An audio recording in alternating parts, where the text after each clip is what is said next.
too, I sat breathless, hardly able to believe my ears. Then my senses and my voice came back to me, while a crushing weight of responsibility seemed in an instant to be lifted from my soul. That cold, incisive, ironical voice could belong to but one man in all the world. Holmes. I cried, Holmes. "Come out," said he, "and please be careful with the revolver."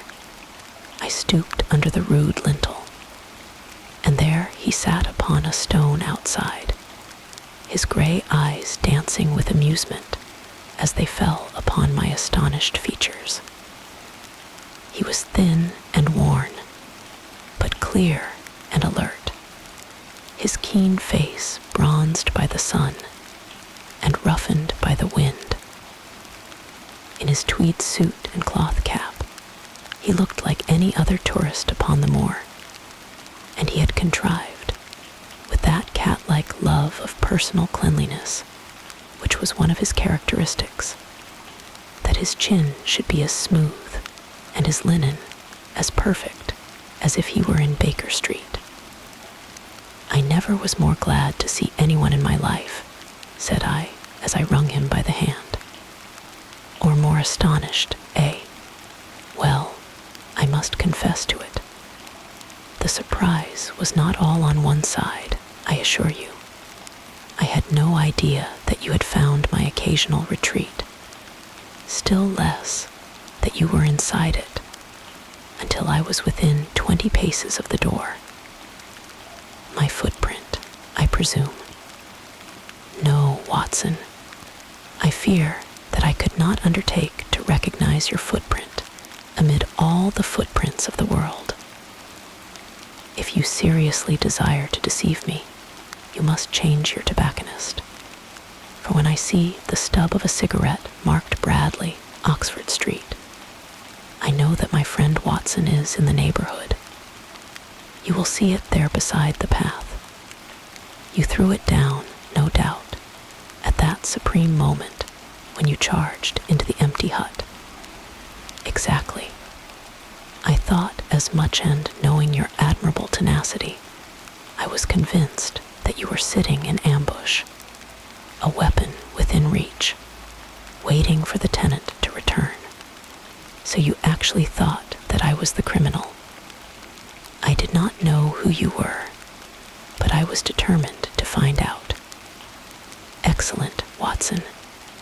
And how did you localize me?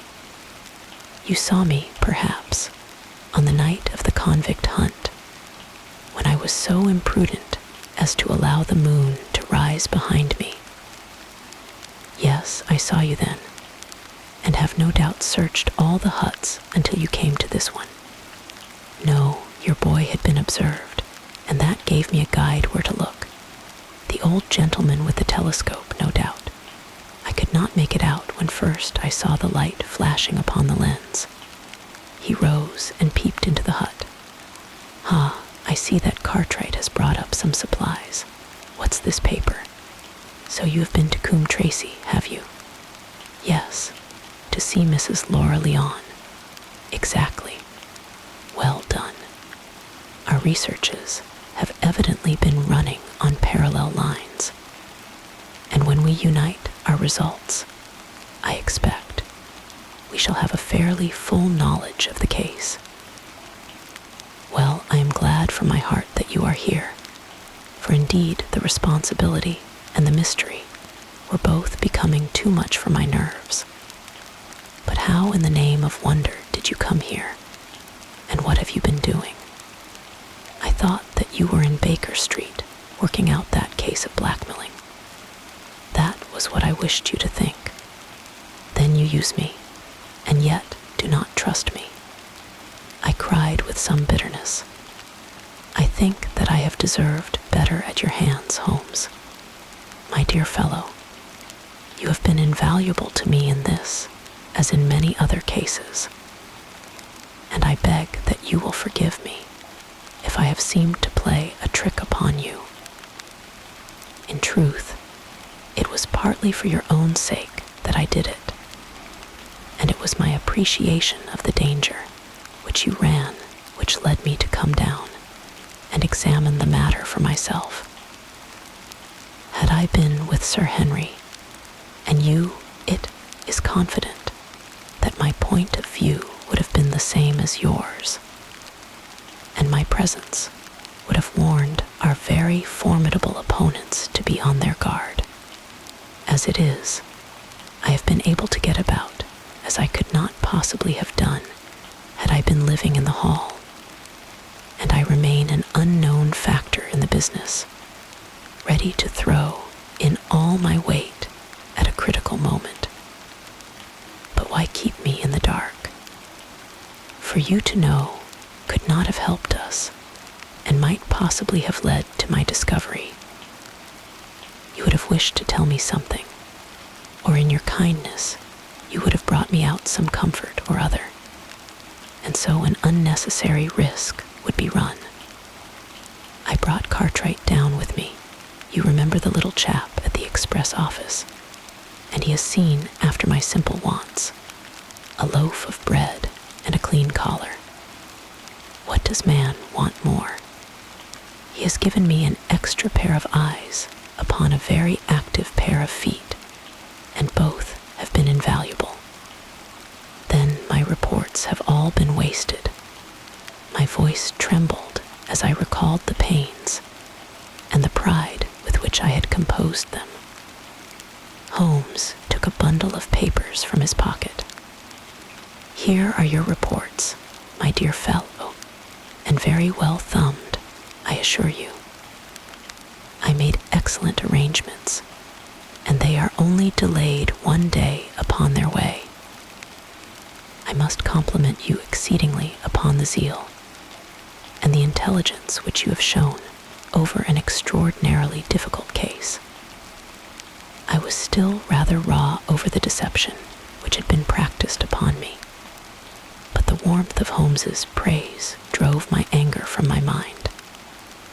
I felt also in my heart that he was right in what he said, and that it was really best for our purpose that I should not have known that he was upon the moor.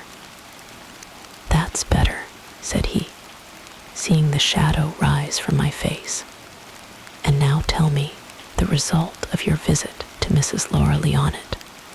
Was not difficult for me to guess that it was to see her that you had gone, for I am already aware that she is the one person in Coombe Tracy who might be of service to us in the matter. In fact, if you had not gone today, it is exceedingly probable that I should have gone tomorrow. The sun had set, and dusk was settling over the moor.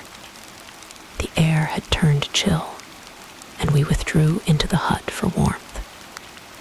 There, sitting together in the twilight, I told Holmes of my conversation with the lady. So interested was he that I had to repeat some of it twice before he was satisfied. "This is most important," said he when I had concluded.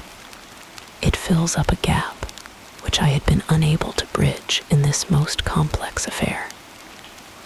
You are aware, perhaps, that a close intimacy exists between this lady and the man Stapleton. I did not know of a close intimacy. There can be no doubt about the matter. They meet, they write. There is a complete understanding between them. Now, this puts a very powerful weapon into our hands. If I could only use it to detach his wife. I am giving you some information now, in return for all that you have given me. The lady who has passed here as Miss Stapleton is in reality his wife. Good heavens, Holmes, are you sure of what you say? How could he have permitted Sir Henry to fall in love with her? Sir Henry's falling in love could do no harm to anyone except Sir Henry. He took particular care that Sir Henry did not make love to her, as you have yourself observed. I repeat that the lady is his wife, and not his sister. But why this elaborate deception? Because he foresaw that she would be very much more useful to him in the character of a free woman. All my unspoken instincts, my vague suspicions, suddenly took shape and centered upon the naturalist. In that impassive, colorless man, with his straw hat and his butterfly net, I seemed to see something terrible, a creature of infinite patience and craft, with a smiling face and a murderous heart. It is he, then, who is our enemy. It is he who dogged us in London. So I read the riddle, and the warning, it must have come from her. Exactly. The shape of some monstrous villainy, half seen, half guessed, loomed through the darkness which had girt me so long. But are you sure of this, Holmes? How do you know that the woman is his wife? Because he so far forgot himself as to tell you a true piece of autobiography upon the occasion when he first met you. And I dare say he has many a time regretted it since.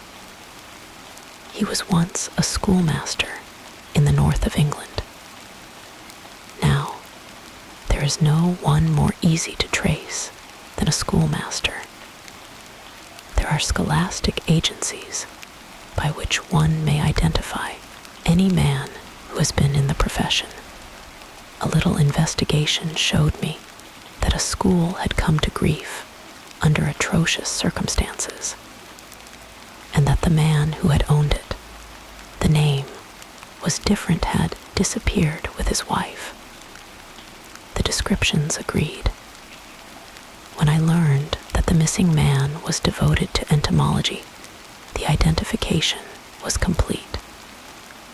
The darkness was rising, but much was still hidden by the shadows. If this woman is in truth his wife, where does Mrs. Laura Leon come in? I asked.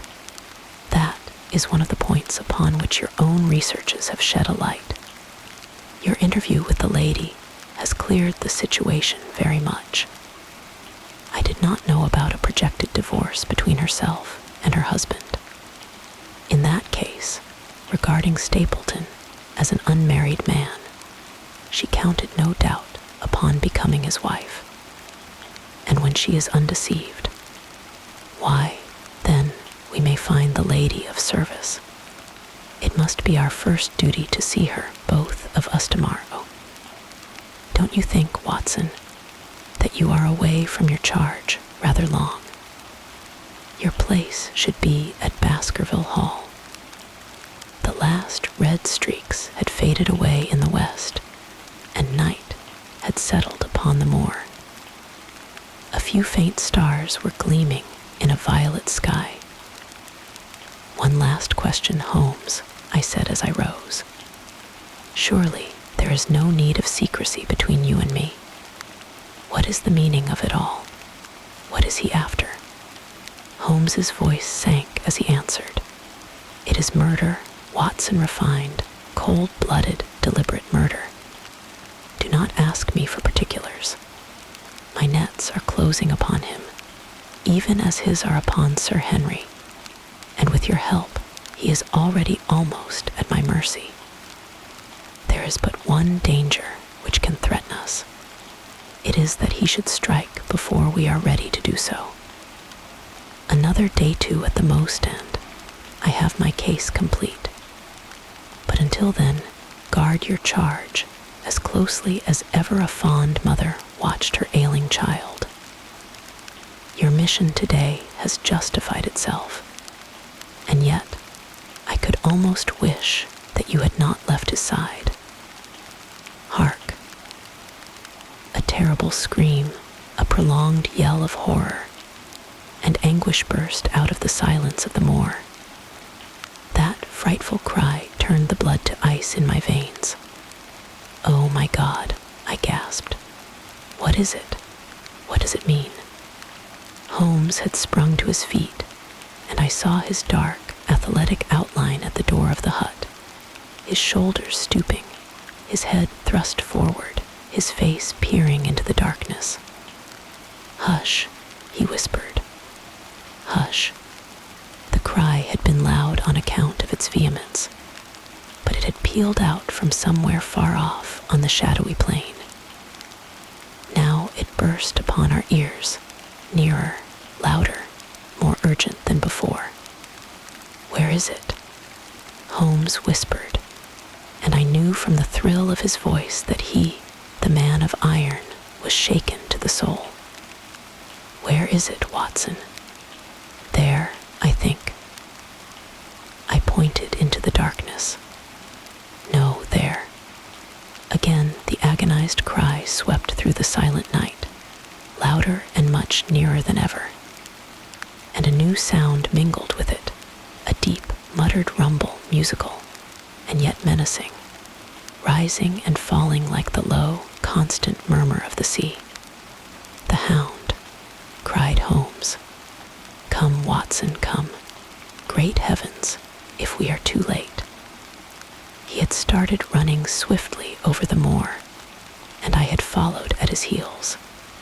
But now from somewhere among the broken ground, immediately in front of us, there came one last despairing yell, and then a dull, heavy thud. We halted and listened. Not another sound broke the heavy silence of the windless night. I saw Holmes put his hand to his forehead like a man distracted. He stamped his feet upon the ground. "He has beaten us, Watson." "We are too late." "No, no, surely not." Fool that I was to hold my hand. "And you, Watson, see what comes of abandoning your charge.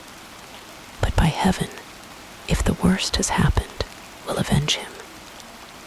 Blindly we ran through the gloom, blundering against boulders, forcing our way through gorse bushes, panting up hills and rushing down slopes, heading always in the direction whence those dreadful sounds had come. At every rise Holmes looked eagerly round him, but the shadows were thick upon the moor, and nothing moved upon its dreary face. "Can you see anything?" "Nothing. But hark, what is that?" A low moan had fallen upon our ears. There it was again upon our left. On that side, a ridge of rocks ended in a sheer cliff which overlooked a stone-strewn slope. On its jagged face was spread-eagled some dark, irregular object. As we ran towards it, the vague outline hardened into a definite shape. It was a prostrate man face downward upon the ground, the head doubled under him at a horrible angle, the shoulders rounded, and the body hunched together, as if in the act of throwing a somersault. So grotesque was the attitude that I could not for the instant realize that that moan had been the passing of his soul. Not a whisper, not a rustle, rose now from the dark figure over which we stooped. Holmes laid his hand upon him and held it up again with an exclamation of horror. The gleam of the match which he struck shone upon his clotted fingers, and upon the ghastly pool which widened slowly from the crushed skull of the victim. And it shone upon something else, which turned our hearts sick and faint within us, the body of Sir Henry Baskerville. There was no chance of either of us forgetting that peculiar ruddy tweed suit, the very one which he had worn on the first morning that we had seen him in Baker Street. We caught the one clear glimpse of it, and then the match flickered and went out, even as the hope had gone out of our souls. Holmes groaned, and his face glimmered white through the darkness. "The brute, the brute," I cried with clenched hands. "Oh, Holmes, I shall never forgive myself for having left him to his fate." more to blame than you, Watson. In order to have my case well-rounded and complete, I have thrown away the life of my client.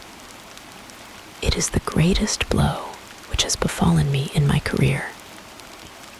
But how could I know that he would risk his life alone upon the moor in the face of all my warnings? That we should have heard his screams, my God, those screams, and yet have been unable to save him. Where is this brute of a hound which drove him to his death? It may be lurking among these rocks at this instant. And Stapleton, where is he? He shall answer for this deed. He shall. I will see to that. Uncle and nephew have been murdered, the one frightened to death by the very sight of a beast which he thought to be supernatural, the other driven to his end in his wild flight to escape from it. But now we have to prove the connection between the man and the beast. Save from what we heard, we cannot even swear to the existence of the latter, since Sir Henry has evidently died from the fall. But by heavens, cunning as he is, the fellow shall be in my power before another day is past. We stood with bitter hearts on either side of the mangled body, overwhelmed by this sudden and irrevocable disaster, which had brought all our long and weary labors to so piteous an end. Then, as the moon rose, we climbed to the top of the rocks over which our poor friend had fallen, and from the summit we gazed out over the shadowy moor, half silver and half gloom. Far away, miles off, in the direction of Grimpen, a single steady yellow light was shining. It could only come from the lonely abode of the Stapletons. With a bitter curse, I shook my fist at it as I gazed. Why should we not seize him at once? Our case is not complete. The fellow is wary and cunning to the last degree. It is not what we know, but what we can prove. If we make one false move, the villain may escape us yet. What can we do? There will be plenty for us to do tomorrow. Tonight, we can only perform the last offices to our poor friend. Together, we made our way down the precipitous slope and approached the body, black and clear against the silvered stones. The agony of those contorted limbs struck me with a spasm of pain and blurred my eyes with tears. We must send for help, Holmes. We cannot carry him all the way to the hall. Good heavens, are you mad? He had uttered a cry and bent over the body. Now he was dancing and laughing and wringing my hand. Could this be my stern, self-contained friend? These were hidden fires indeed. A beard, a beard. The man has a beard, a beard. It is not the baronet, it is why. It is my neighbor, the convict. With feverish haste, we had turned the body over, and that dripping beard was pointing up to the cold, clear moon. There could be no doubt about the beetling forehead, the sunken animal eyes. It was indeed the same face which had glared upon me in the light of the candle, from over the rock, the face of Selden, the criminal. Then, in an instant, it was all clear to me. I remembered how the baronet had told me that he had handed his old wardrobe to Barrymore. Barrymore had passed it on in order to help Selden in his escape. Boots, shirt, capot was all Sir Henry's. The tragedy was still black enough, but this man had at least deserved death by the laws of his country. I told Holmes how the matter stood, my heart bubbling over with thankfulness and joy. Then the clothes weeks have been the poor devil's death," said he. "It is clear enough that the Hound has been laid on from some article of Sir Henry's, the boot which was abstracted in the hotel, in all probability, and so ran this man down. There is one very singular thing, however. How came Selden, in the darkness, to know that the Hound was on his trail? He heard him.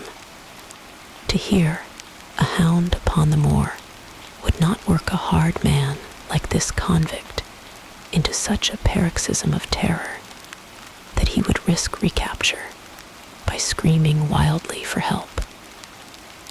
By his cries, he must have run a long way after he knew the animal was on his track. How did he know? A greater mystery to me is why this hound, presuming that all our conjectures are correct, I presume nothing. Well then, why this hound should be loose tonight. I suppose that it does not always run loose upon the moor. Stapleton would not let it go unless he had reason to think that Sir Henry would be there. My difficulty is the more formidable of the two, for I think that we shall very shortly get an explanation of yours, while mine may remain forever a mystery. The question now is, what shall we do with this poor wretch's body? We cannot leave it here to the foxes and the ravens. I suggest that we put it in one of the huts until we can communicate with the police. Exactly. I have no doubt that you and I could carry it so far. Halloa, Watson, what's this? It's the man himself, by all that's wonderful and audacious. Not a word to show your suspicions, not a word, or my plans crumble to the ground. A figure was approaching us over the moor, and I saw the dull red glow of a cigar. The moon shone upon him, and I could distinguish the dapper shape and jaunty walk of the naturalist. He stopped when he saw us, and then came on again. Why, Dr. Watson, that's not you, is it? You are the last man that I should have expected to see out on the moor at this time of night. But dear me, what's this? Somebody hurt. Don't tell me that it is our friend Sir Henry. He hurried past me and stooped over the dead man. I heard a sharp intake of his breath, and the cigar fell from his fingers. Who's this? He stammered. It is Selden, the man who escaped from Princetown.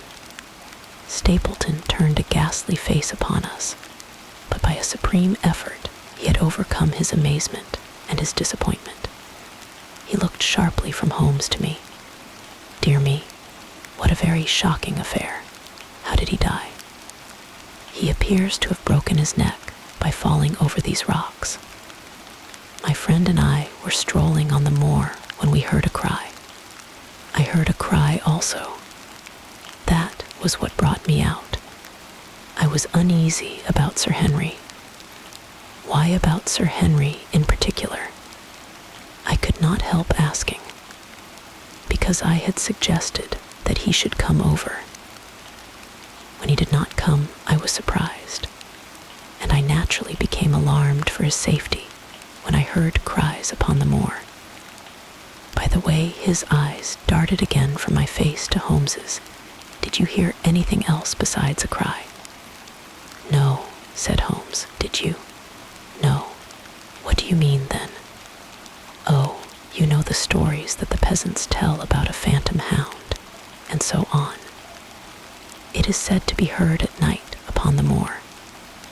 I was wondering if there were any evidence of such a sound tonight. We heard nothing of the kind, said I. And what is your theory of this poor fellow's death? I have no doubt that anxiety and exposure have driven him off his head. He has rushed about the moor in a crazy state, and eventually fallen over here and broken his neck.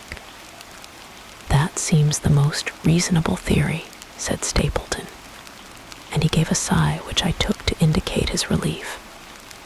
"What do you think about it, Mr. Sherlock Holmes?" My friend bowed his compliments.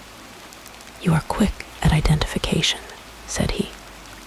"We have been expecting you in these parts since Dr. Watson came down.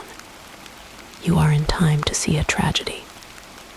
"Yes, indeed. I have no doubt that my friend's explanation will cover the facts. I will take an unpleasant remembrance back to London with me tomorrow." "Oh, you return tomorrow." "That is my intention. I hope your visit has cast some light upon those occurrences which have puzzled us." Holmes shrugged his shoulders. "One cannot always have the success for which one hopes. An investigator needs facts, and not legends or rumors. It has not been a satisfactory case." My friend spoke in his frankest and most unconcerned manner. Stapleton still looked hard at him. Then he turned to me. "I would suggest carrying this poor fellow to my house, but it would give my sister such a fright that I do not feel justified in doing it. I think that if we put something over his face, he will be safe until morning." And so it was arranged. Resisting Stapleton's offer of hospitality, Holmes and I set off to Baskerville Hall, leaving the naturalist to return alone. Looking back, we saw the figure moving slowly away over the broad moor, and behind him, that one black smudge on the silvered slope, which showed where the man was lying, who had come so horribly to his end. "We're at close grips at last," said Holmes, as we walked together across the moor. "What a nerve the fellow has. How he pulled himself together in the face of what must have been a paralyzing shock when he found that the wrong man had fallen a victim to his plot. I told you in London, Watson, and I tell you now again, that we have never had a foeman more worthy of our steel. I am sorry that he has seen you, and so was I at first, but there was no getting out of it. What effect do you think it will have upon his plans now that he knows you are here? It may cause him to be more cautious, or it may drive him to desperate measures at once. Like most clever criminals, he may be too confident in his own cleverness, and imagine that he has completely deceived us. Why should we not arrest him at once? My dear Watson, you were born to be a man of action. Your instinct is always to do something energetic. But supposing, for argument's sake, that we had him arrested tonight, what on earth the better off should we be for that? We could prove nothing against him. There's the devilish cunning of it. If he were acting through a human agent, we could get some evidence. But if we were to drag this great dog to the light of day, it would not help us in putting a rope round the neck of its master. Surely we have a case. Not a shadow of one only surmise and conjecture. We should be laughed out of court if we came with such a story and such evidence. There is Sir Charles's death, found dead without a mark upon him. You and I know that he died of sheer fright, and we know also what frightened him. But how are we to get 12 stolid jurymen to know it? What signs are there of a hound? Where are the marks of its fangs? Of course we know that a hound does not bite a dead body, and that Sir Charles was dead before ever the brute overtook him. But we have to prove all this, and we are not in a position to do it. Well then, tonight. We are not much better off tonight. Again, there was no direct connection between the hound and the man never saw the hound. We heard it, but we could not prove that it was running upon this man's trail. There is a complete absence of motive. No, my dear fellow, we must reconcile ourselves to the fact that we have no case at present, and that it is worth our while to run any risk in order to establish one. And how do you propose to do so? I have great hopes of what Mrs. Laura Leon may do for us when the position of affairs is made clear to her. And I have my own plan as well.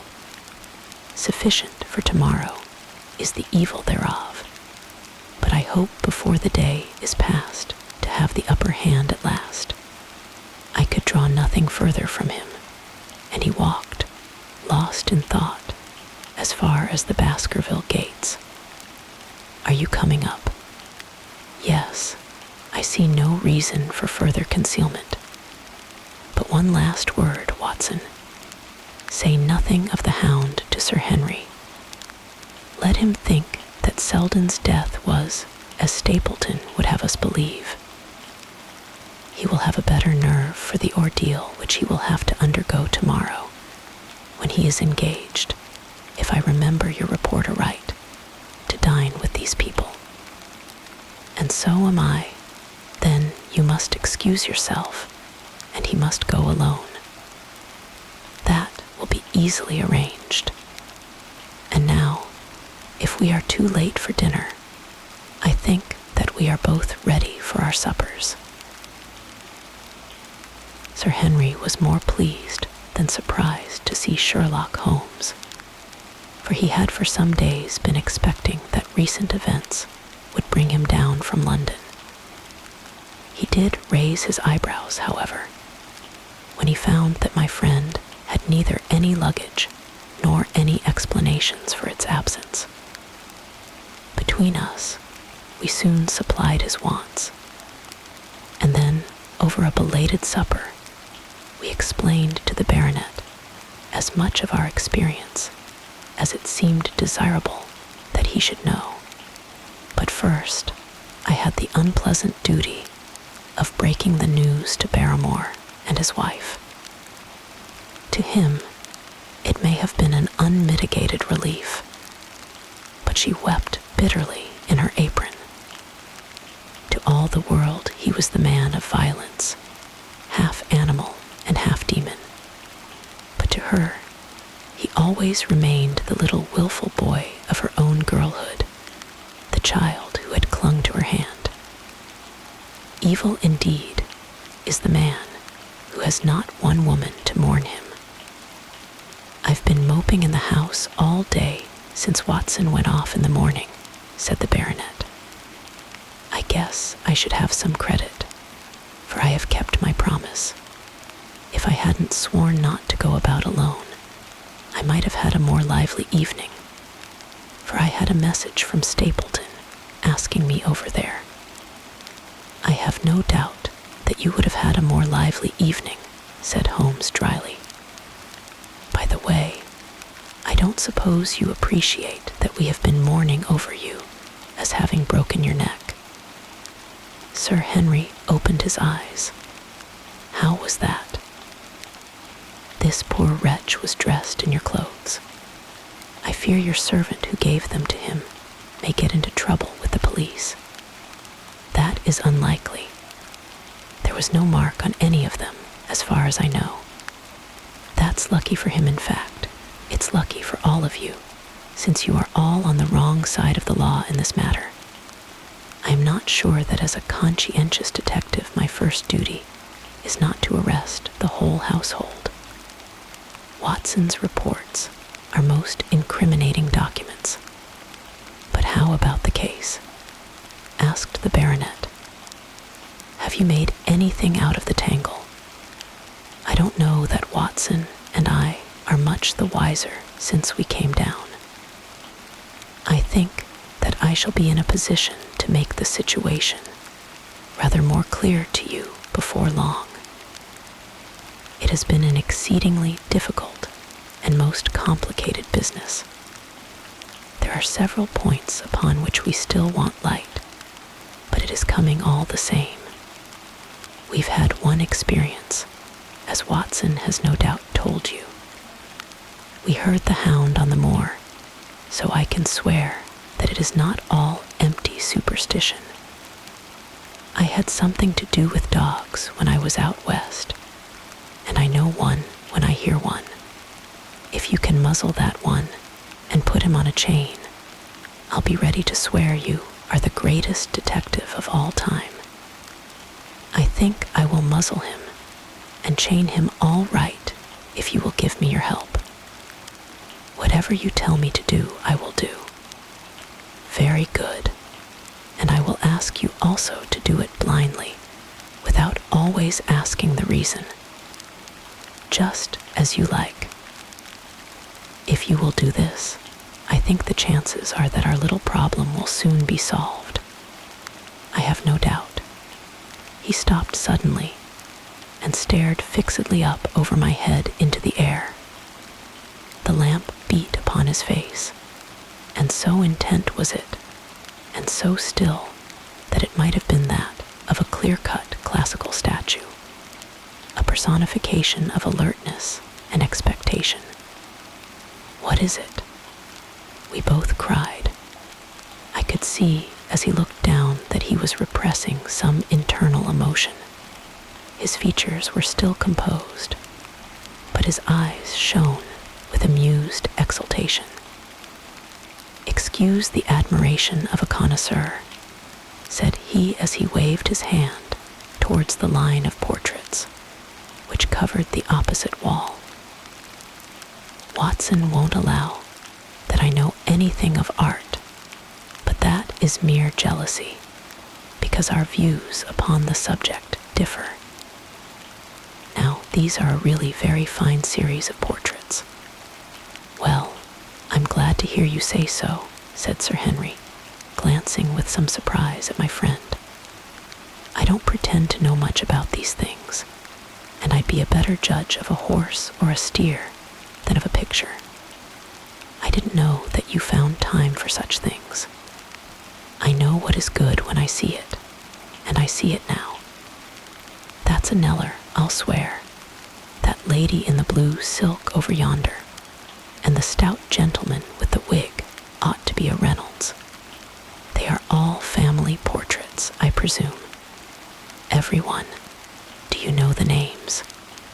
Barrymore has been coaching me in them, and I think I can say my lessons fairly well. Who is the gentleman with the telescope? That is Rear Admiral Baskerville, who served under Rodney in the West Indies. The man with the blue coat and the roll of paper is Sir William Baskerville, who was chairman of committees of the House of Commons under Pitt. And this cavalier opposite to me, the one with the black velvet and the lace. Ah, you have a right to know about him. That is the cause of all the mischief, the wicked Hugo, who started the Hound of the Baskervilles. We're not likely to forget him. I gazed with interest and some surprise upon the portrait. "Dear me," said Holmes, "he seems a quiet, meek-mannered man enough, but I dare say that there was a lurking devil in his eyes.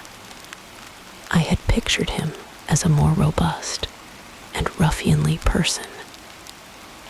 There's no doubt about the authenticity, for the name and the date, 1647, are on the back of the canvas."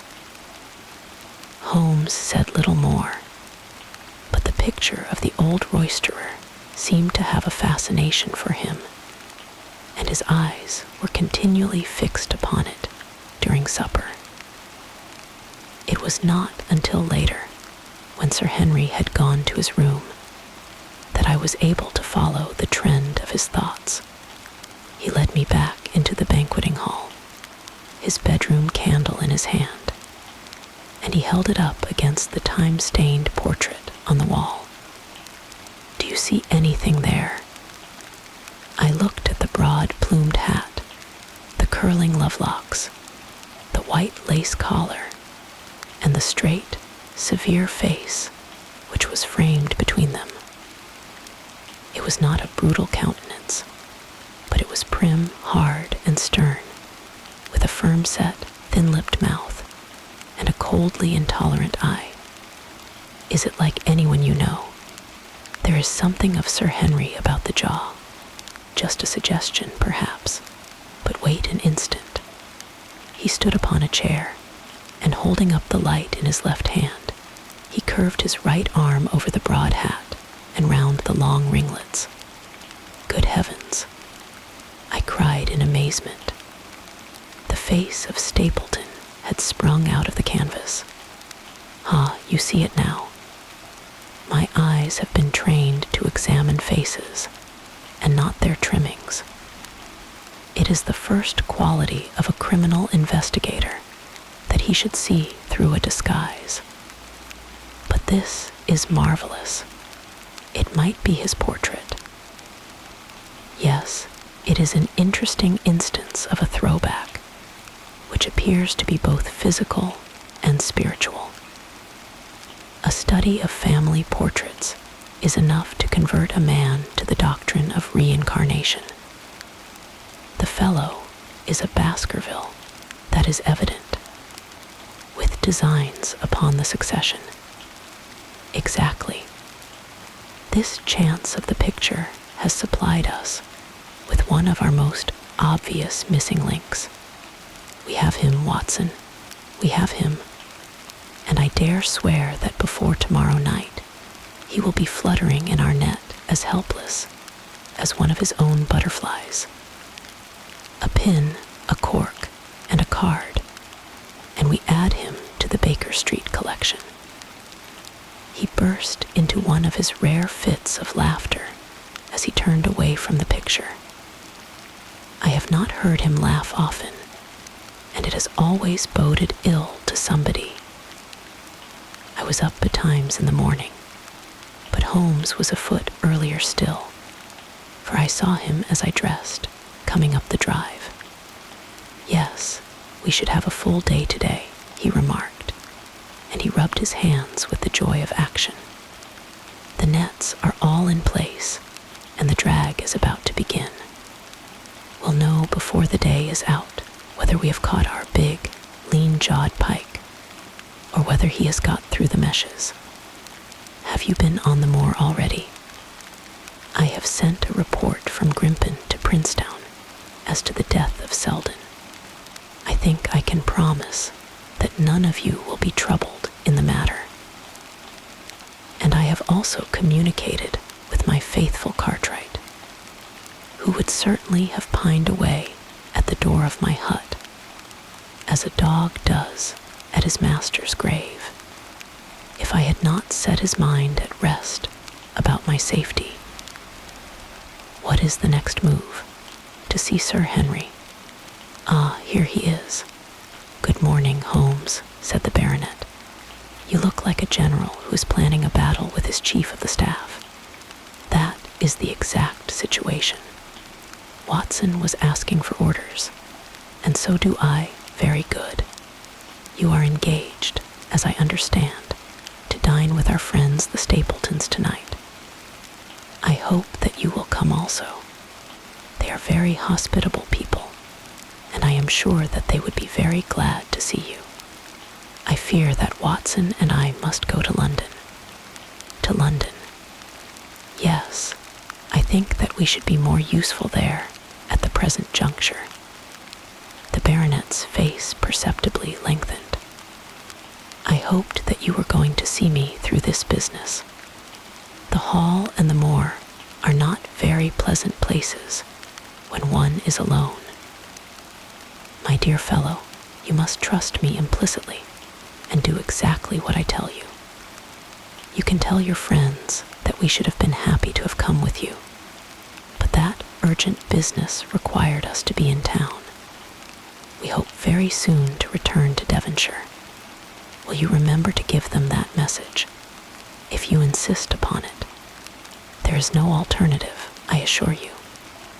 I saw by the baronet's clouded brow that he was deeply hurt by what he regarded as our desertion. "When do you desire to go?" he asked coldly. "Immediately after breakfast. We will drive in to Coombe Tracy, but Watson will leave his things as a pledge that he will come back to you. Watson, you will send a note to Stapleton to tell him that you regret that you cannot come." "I have a good mind to go to London with you," said the baronet. "Why should I stay here alone? Because it is your post of duty. Because you gave me your word that you would do as you were told, and I tell you to stay." "All right, then, I'll stay. One more direction. I wish you to drive to Merripit House. Send back your trap, however, and let them know that you intend to walk home. To walk across the moor. Yes, but that is the very thing which you have so often cautioned me not to do. This time you may do it with safety. If I had not every confidence in your nerve and courage, I would not suggest it. But it is essential that you should do it. Then I will do it.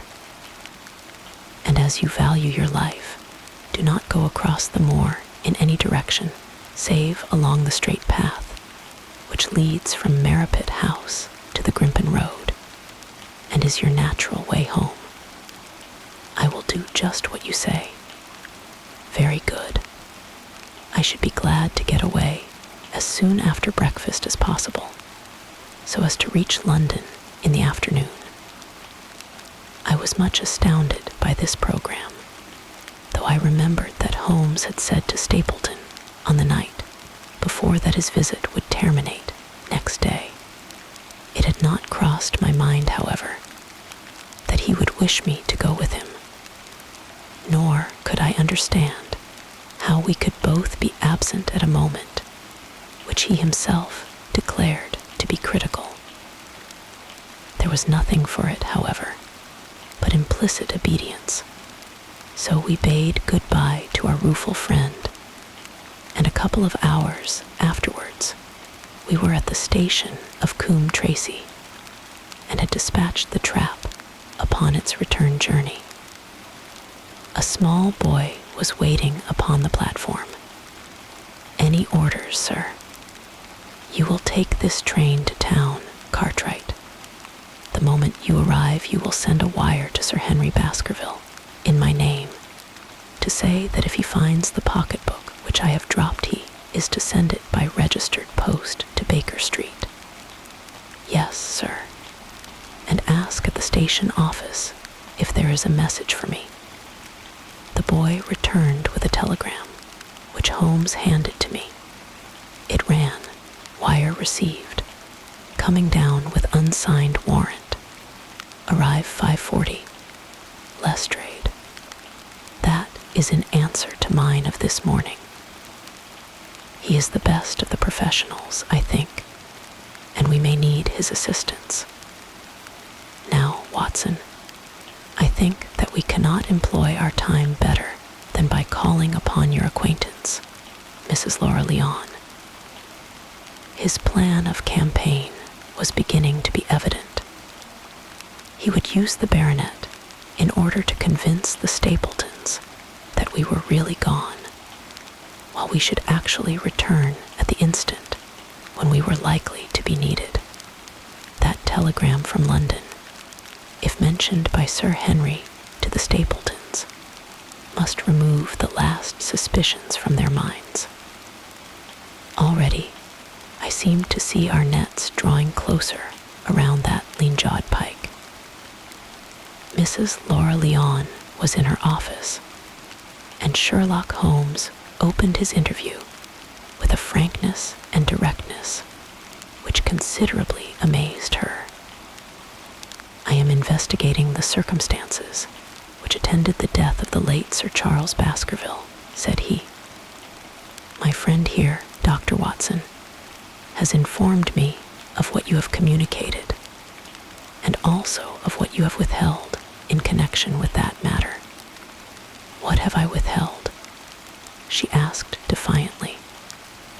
You have confessed that you asked Sir Charles to be at the gate at 10 o'clock. We know that that was the place and hour of his death. You have withheld what the connection is between these events. There is no connection. In that case, the coincidence must indeed be an extraordinary one. But I think that we shall succeed in establishing a connection, after all. I wish to be perfectly frank with you, Mrs. Leon. We regard this case as one of murder, and the evidence may implicate not only your friend Mr. Stapleton, but his wife as well. The lady sprang from her chair. His wife, she cried. The fact is no longer a secret. The person who has passed for his sister is really his wife. Mrs. Leon had resumed her seat. Her hands were grasping the arms of her chair, and I saw that the pink nails had turned white with the pressure of her grip. His wife, she said again. His wife. He is not a married man. Sherlock Holmes shrugged his shoulders. Prove it to me. Prove it to me. And if you can do so. The fierce flash of her eyes said more than any words. I have come prepared to do so, said Holmes, drawing several papers from his pocket. Here is a photograph of the couple taken in York 4 years ago. It is endorsed Mr. and Mrs. Vandeleur, but you will have no difficulty in recognizing him, and her also, if you know her by sight. Here are 3 written descriptions by trustworthy witnesses of Mr. and Mrs. Vandeleur, who at that time kept St. Oliver's private school. Read them and see if you can doubt the identity of these people. She glanced at them and then looked up at us with the set, rigid face of a desperate woman. Mr. Holmes, she said, this man had offered me marriage on condition that I could get a divorce from my husband. He has lied to me, the villain, in every conceivable way. Not one word of truth has he ever told me. And why? I imagined that all was for my own sake. But now I see that I was never anything but a tool in his hands. Why should I preserve faith with him who never kept any with me? Why should I try to shield him from the consequences of his own wicked acts? Ask me what you like, and there is nothing which I shall hold back. One thing I swear to you, and that is that when I wrote the letter, I never dreamed of any harm to the old gentleman who had been my kindest friend. I entirely believe you, madam, said Sherlock Holmes. The recital of these events must be very painful to you, and perhaps it will make it easier if I tell you what occurred, and you can check me if I make any material mistake. The sending of this letter was suggested to you by Stapleton. He dictated it. I presume that the reason he gave was that you would receive help from Sir Charles for the legal expenses connected with your divorce. Exactly. And then, after you had sent the letter, he dissuaded you from keeping the appointment. He told me that it would hurt his self-respect that any other man should find the money for such an object, and that though he was a poor man himself, he would devote his last penny to removing the obstacles which divided us. He appears to be a very consistent character. And then you heard nothing until you read the reports of the death in the paper. No, and he made you swear to say nothing about your appointment with Sir Charles. He did. He said that the death was a very mysterious one, and that I should certainly be suspected if the facts came out. He frightened me into remaining silent. Quite so, but you had your suspicions. She hesitated and looked down. I knew him," she said, "but if he had kept faith with me, I should always have done so with him." "I think that on the whole you have had a fortunate escape," said Sherlock Holmes. "You have had him in your power, and he knew it, and yet you are alive. You have been walking for some months, very near to the edge of a precipice. We must wish you good morning now, Mrs. Leon, and it is probable that you will very shortly hear from us again. Our case becomes rounded off, and difficulty after difficulty thins away in front of us," said Holmes, as we stood waiting for the arrival of the express from town. "I shall soon be in the position of being able to put into a single connected narrative one of the most singular and sensational crimes of modern times. Students of criminology will remember the analogous incidents in Godno, in Little Russia, in the year 66. And of course, there are the Anderson murders in North Carolina. But this case possesses some features which are entirely its own. Even now, we have no clear case against this very wily man. But I shall be very much surprised if it is not clear enough before we go to bed this night." The London express came roaring into the station, and a small, wiry bulldog of a man had sprung from a first-class carriage. We all three shook hands, and I saw at once from the reverential way in which Lestrade gazed at my companion that he had learned a good deal since the days when they had first worked together. I could well remember the scorn which the theories of the reasoner used then to excite in the practical man. "Anything good?" he asked. "The biggest thing for years," said Holmes. "We have 2 hours before we need think of starting. I think we might employ it in getting some dinner.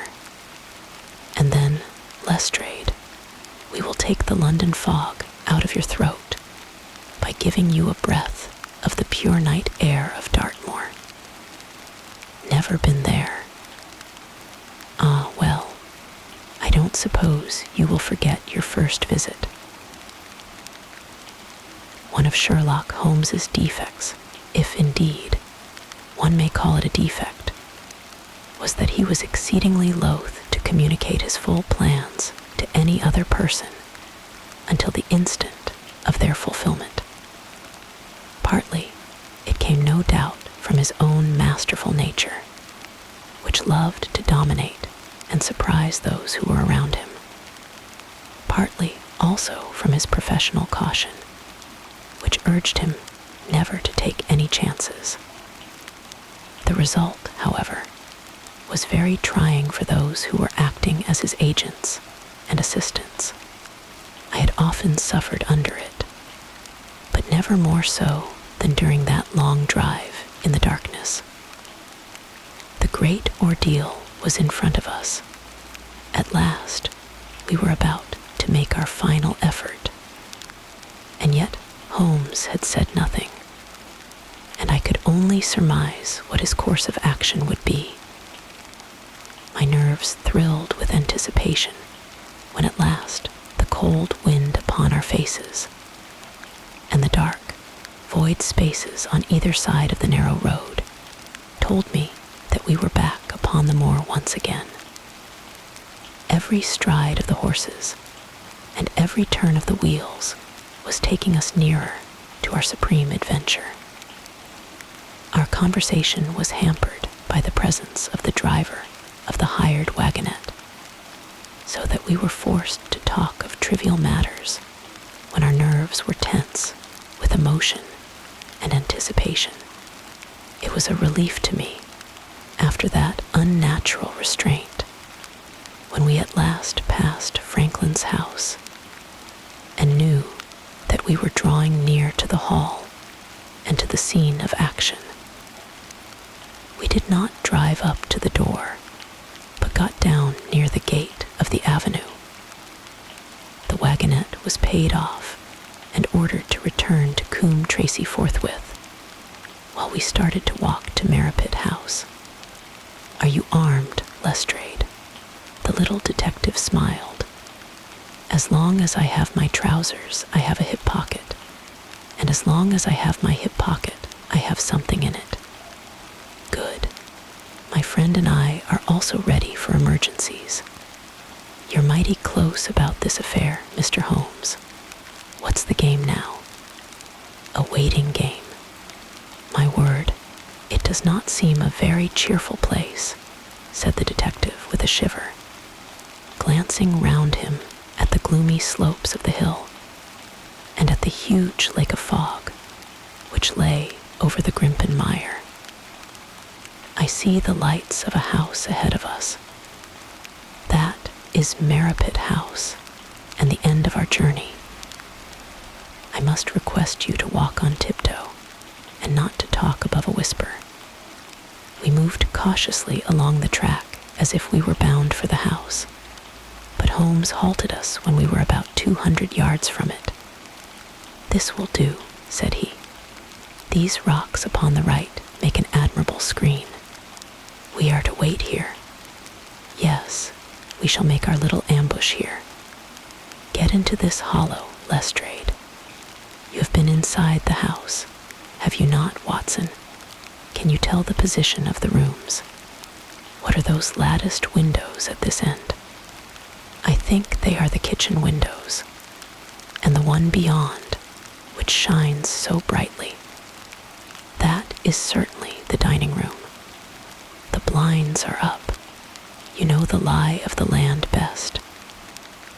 Creep forward quietly and see what they are doing. But for heaven's sake, don't let them know that they are watched." I tiptoed down the path and stooped behind the low wall which surrounded the stunted orchard. Creeping in its shadow, I reached a point whence I could look straight through the uncurtained window. There were only 2 men in the room, Sir Henry and Stapleton. They sat with their profiles towards me on either side of the round table. Both of them were smoking cigars, and coffee and wine were in front of them. Stapleton was talking with animation, but the baronet looked pale and astray.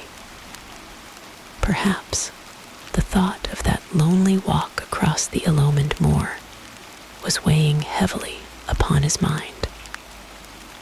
As I watched them, Stapleton rose and left the room, while Sir Henry filled his glass again and leaned back in his chair, puffing at his cigar.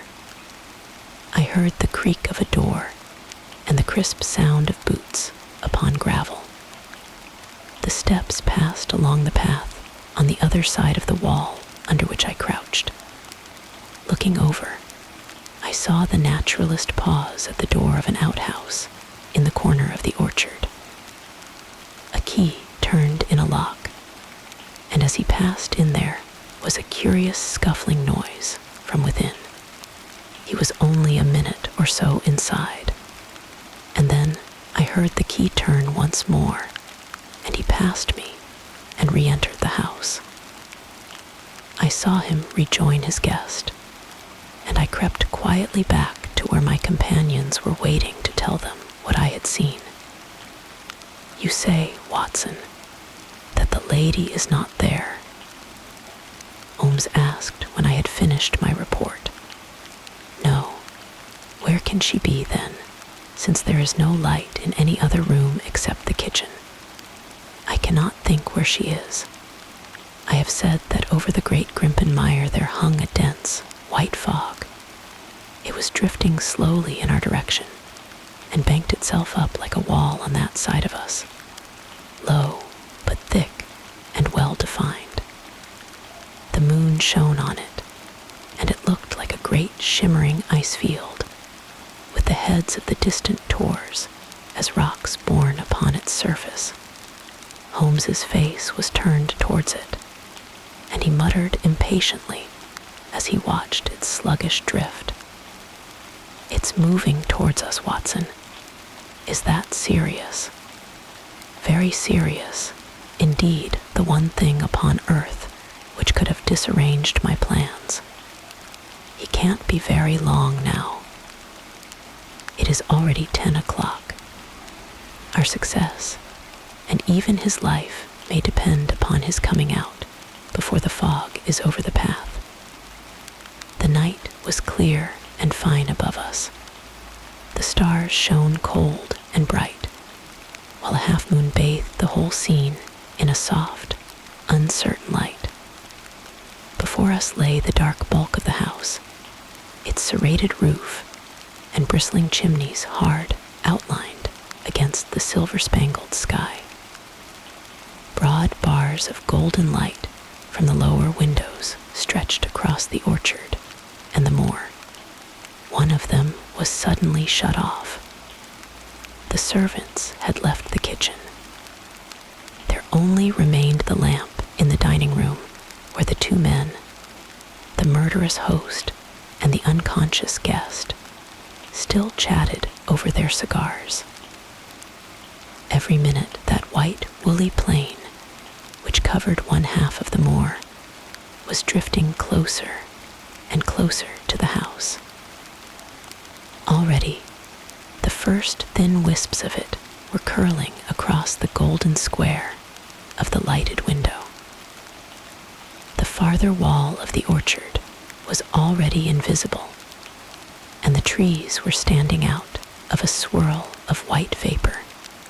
As we watched it, the fog wreaths came crawling round both corners of the house and rolled slowly into one dense bank on which the upper floor and the roof floated like a strange ship upon a shadowy sea.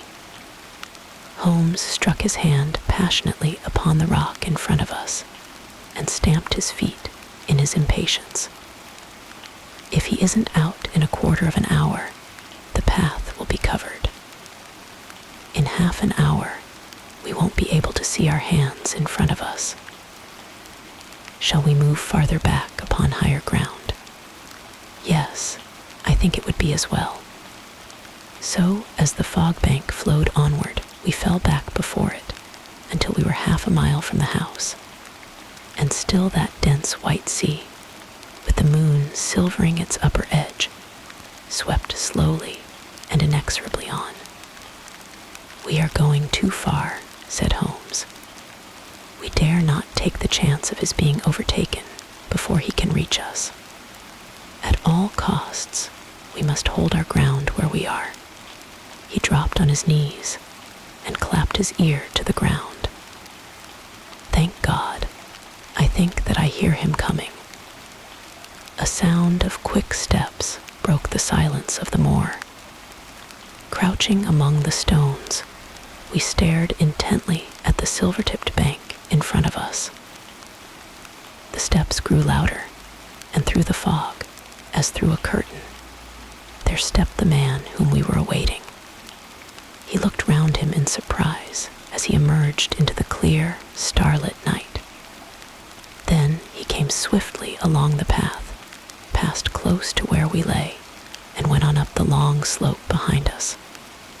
As he walked, he glanced continually over either shoulder, like a man who is ill at ease. "Hist!" cried Holmes, and I heard the sharp click of a cocking pistol. "Look out, it's coming." There was a thin, crisp, continuous patter from somewhere in the heart of that crawling bank. The cloud was within 50 yards of where we lay, and we glared at it, all three, uncertain what horror was about to break from the heart of it. I was at Holmes's elbow, and I glanced for an instant at his face. It was pale and exultant, his eyes shining brightly in the moonlight. But suddenly, they started forward in a rigid, fixed stare, and his lips parted in amazement. At the same instant, Lestrade gave a yell of terror and threw himself face downward upon the ground. I sprang to my feet my inert hand grasping my pistol, my mind paralyzed by the dreadful shape which had sprung out upon us from the shadows of the fog. A hound it was, an enormous coal-black hound, but not such a hound as mortal eyes have ever seen. Fire burst from its open mouth. Its eyes glowed with a smoldering glare. Its muzzle and hackles and dewlap were outlined in flickering flame. Never in the delirious dream of a disordered brain could anything more savage, more appalling, more hellish be conceived than that dark form and savage face which broke upon us out of the wall of fog. With long bounds, the huge black creature was leaping down the track, following hard upon the footsteps of our friend. So paralyzed were we by the apparition that we allowed him to pass before we had recovered our nerve. Then Holmes and I both fired together, and the creature gave a hideous howl, which showed that one at least had hit him. He did not pause, however, but bounded onward. Far away on the path, we saw Sir Henry looking back, his face white in the moonlight, his hands raised in horror, glaring helplessly at the frightful thing which was hunting him down. But that cry of pain from the hound had blown all our fears to the winds. If he was vulnerable, he was mortal, and if we could wound him, we could kill him.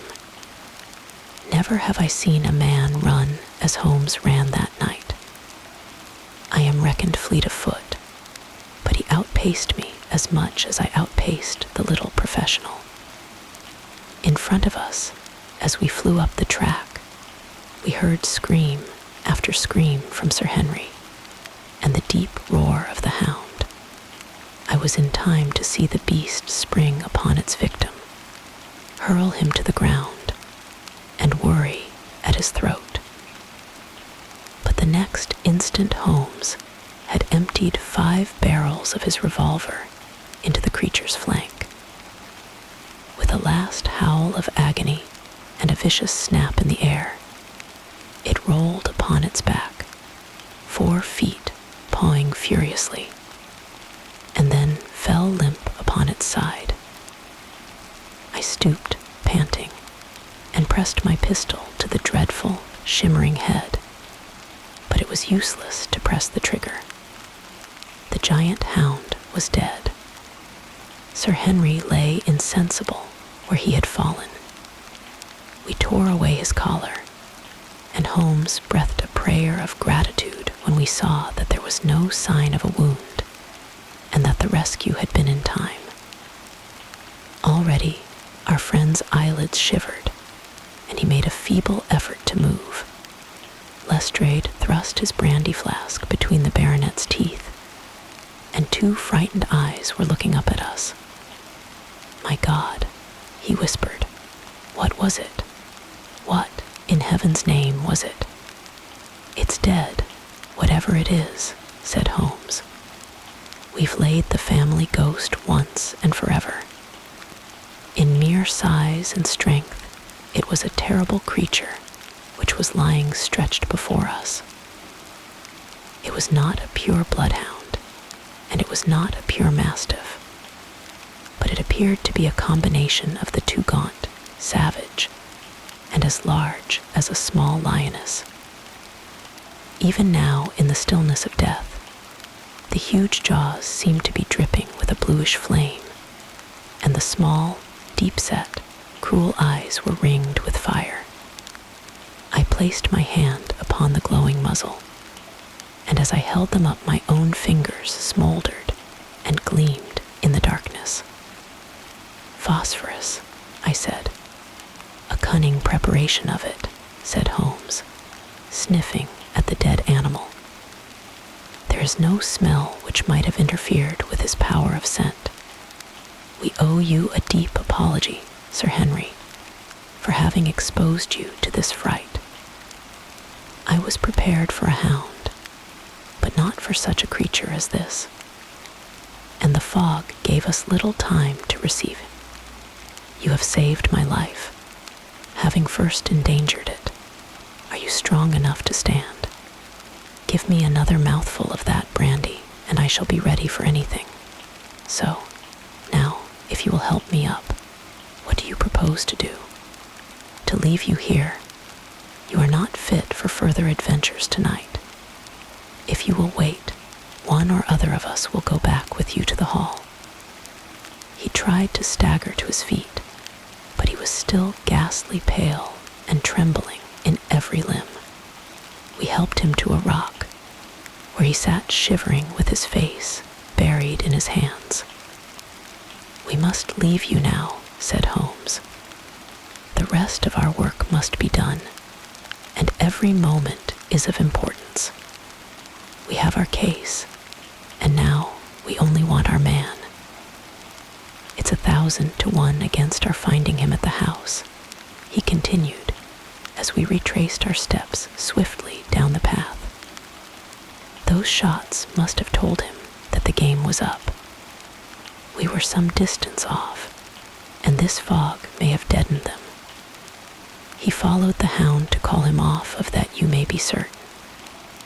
No, he's gone by this time, but we'll search the house and make sure.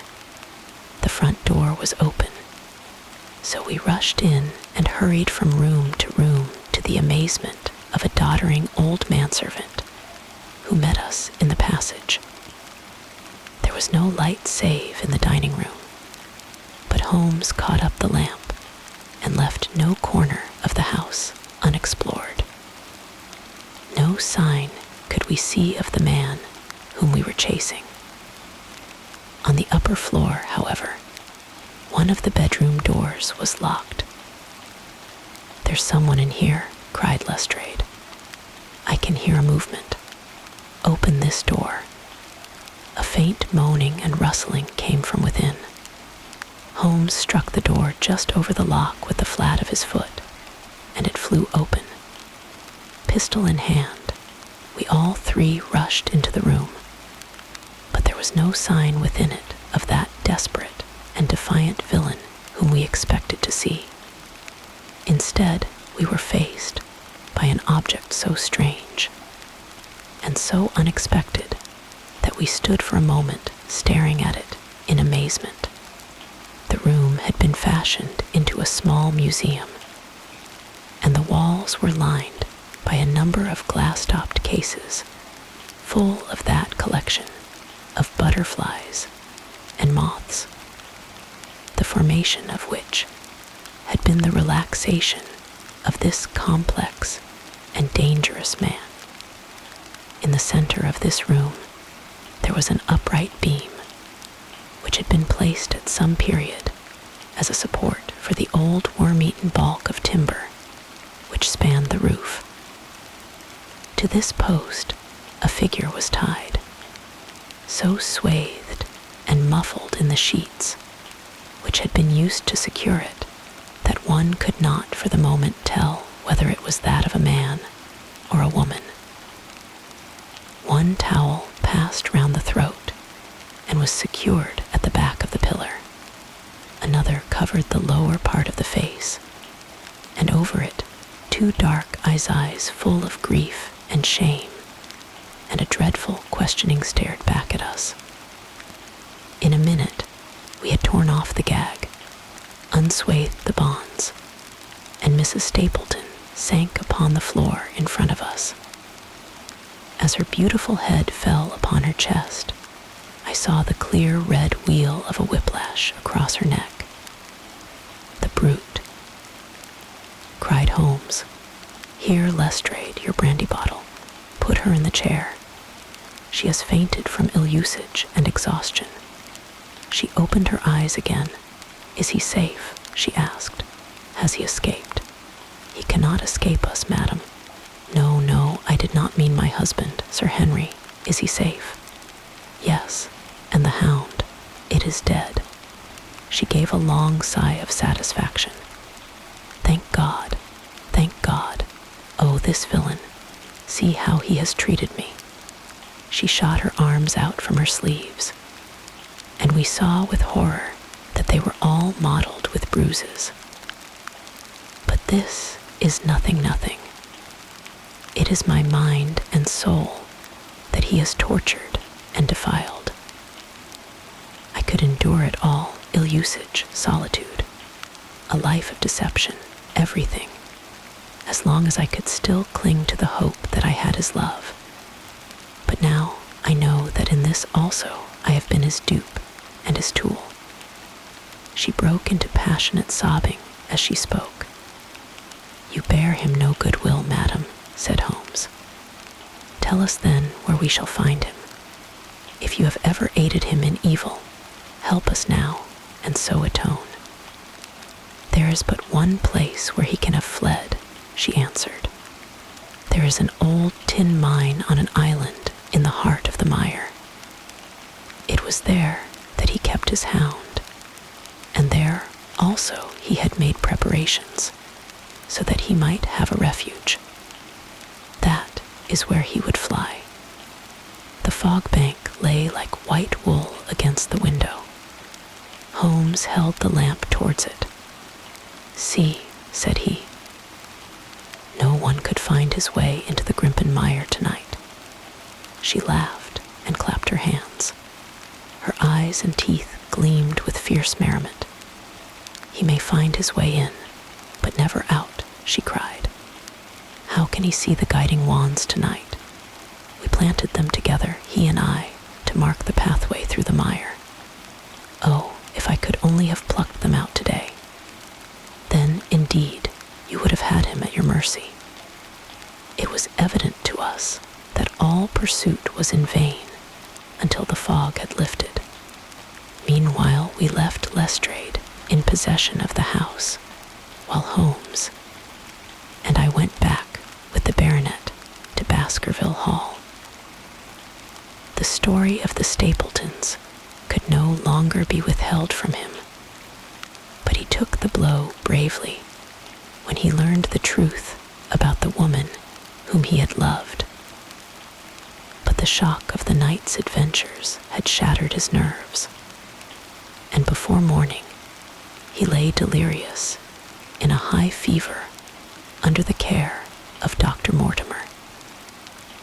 The two of them were destined to travel together round the world before Sir Henry had become once more the hale, hearty man that he had been before he became master of that Elomond estate.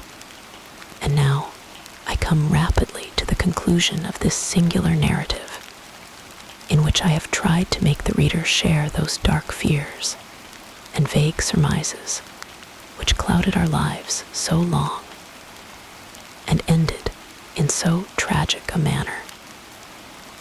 On the morning after the death of the Hound, the fog had lifted, and we were guided by Mrs. Stapleton to the point where they had found a pathway through the bog. It helped us to realize the horror of this woman's life when we saw the eagerness and joy with which she laid us on her husband's track. We left her standing upon the thin peninsula of firm, peaty soil, which tapered out into the widespread bog. From the end of it, a small wand planted here, and there showed, where the path zigzagged from tuft to tuft of rushes among those green-scummed pits and foul quagmires which barred the way to the stranger, rank reeds and lush, slimy water plants sent an odor of decay, and a heavy miasmatic vapor onto our faces, while a false step plunged us more than once thigh-deep into the dark, quivering mire, which shook for yards in soft undulations around our feet. Its tenacious grip plucked at our heels as we walked, and when we sank into it, it was as if some malignant hand was tugging us down into those obscene depths. So grim and purposeful was the clutch in which it held us. Once only we saw a trace that someone had passed that perilous way before us. From amid a tuft of cotton grass, which bored up out of the slime, some dark thing was projecting. Holmes sank to his waist as he stepped from the path to seize it, and had we not been there to drag him out, he could never have set his foot upon firm land again. He held an old black boot in the air. Mayer's Toronto was printed on the leather inside. "It is worth a mud bath," said he. "It is our friend Sir Henry's missing boot, thrown there by Stapleton in his flight." Exactly. He retained it in his hand after using it to set the hound upon the track. He fled when he knew the game was up, still clutching it. And he hurled it away at this point of his flight. We know at least that he came so far in safety. But more than that we were never destined to know, though there was much which we might surmise. There was no chance of finding footsteps in the mire, for the rising mud oozed swiftly in upon them. But as we at last reached firmer ground beyond the morass, we all looked eagerly for them. But no slightest sign of them ever met our eyes.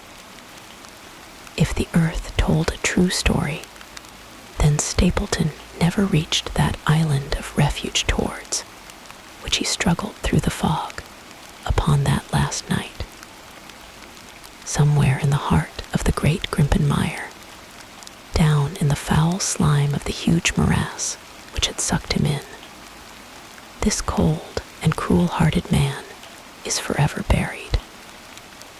Many traces we found of him in the bog-girt island where he had hid his savage ally. A huge driving wheel and a shaft half filled with rubbish showed the position of an abandoned mine.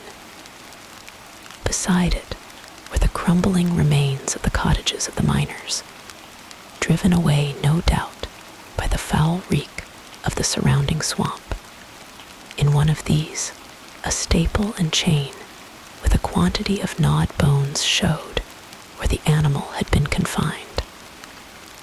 A skeleton with a tangle of brown hair adhering to it lay among the debris. "A dog," said Holmes. "By Jove, a curly-haired spaniel. Poor Mortimer will never see his pet again. Well, I do not know that this place contains any secret which we have not already fathomed.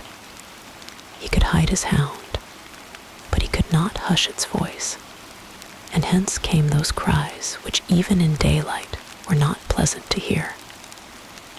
On an emergency, he could keep the hound in the outhouse at Merripit, but it was always a risk, and it was only on the supreme day, which he regarded as the end of all his efforts, that he dared do it. This paste in the tin is no doubt the luminous mixture with which the creature was daubed. It was suggested, of course, by the story of the family hellhound, and by the desire to frighten old Sir Charles to death. No wonder the poor devil of a convict ran and screamed, even as our friend did, and as we ourselves might have done, when he saw such a creature bounding through the darkness of the moor upon his track. It was a cunning device, for, apart from the chance of driving your victim to his death, what peasant would venture to inquire too closely into such a creature should he get sight of it, as many have done, upon the moor? I said it in London, Watson, and I say it again now, that never yet have we helped to hunt down a more dangerous man than he who is lying yonder. he swept his long arm towards the huge, mottled expanse of green-splotched bog, which stretched away until it merged into the russet slopes of the moor. It was the end of November, and Holmes and I sat upon a raw and foggy night on either side of a blazing fire in our sitting room in Baker Street. Since the tragic upshot of our visit to Devonshire, he had been engaged in two affairs of the utmost importance, in the first of which he had exposed the atrocious conduct of Colonel Upwood in connection with the famous card scandal of the Nonpareil Club, while in the second he had defended the unfortunate MME Montpensier from the charge of murder which hung over her in connection with the death of her stepdaughter, Emil Carrera, the young lady who, as it will be remembered, was found 6 months later alive and married in New York. My friend was in excellent spirits over the success which had attended a succession of difficult and important cases, so that I was able to induce him to discuss the details of the Baskerville mystery. I had waited patiently for the opportunity, for I was aware that he would never permit cases to overlap, and that his clear and logical mind would not be drawn from its present work to dwell upon memories of the past. Sir Henry and Dr. Mortimer were, however, in London, on their way to that long voyage which had been recommended for the restoration of his shattered nerves. They had called upon us that very afternoon, so that it was natural that the subject should come up for discussion. The whole course of events, said Holmes, from the point of view of the man who called himself Stapleton, was simple and direct, although to us, who had no means in the beginning of knowing the motives of his actions, and could only learn part of the facts, it all appeared exceedingly complex. I have had the advantage of 2 conversations with Mrs. Stapleton, and the case has now been so entirely cleared up that I am not aware that there is anything which has remained a secret to us. You will find a few notes upon the matter under the heading B in my indexed list of cases. Perhaps you would kindly give me a sketch of the course of events from memory. Certainly, though I cannot guarantee that I carry all the facts in my mind, intense mental concentration has a curious way of blotting out what has passed.